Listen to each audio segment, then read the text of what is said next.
মানে যদি এমন হতো যে বেনামাজির জানাজা হয় না, আমার মনে হয় নামাজির সংখ্যা বাড়তো। যদি এমন হতো বেনামাজির সাথে কেউ মেয়ে বিয়ে দিবে না, ছেলে বিয়ে দিবে না, আমার মনে হয় নামাজি বাড়তো।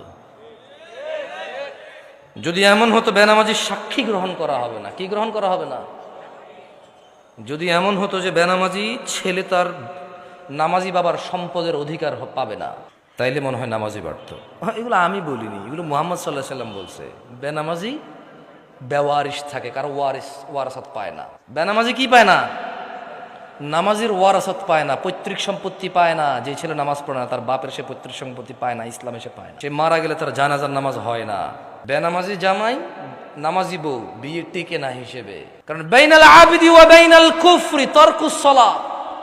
বান্দা ও কুফরির মধ্যে পার্থক্য হচ্ছে নামাজ ছেড়ে দেওয়া। তো কাফের আর মুসলমানের তো বিয়ে টেকে না। বাইনাল আবদি ওয়া বাইনাশ শিরকি ওয়াল কুফর তারকুস সালাত। বান্দা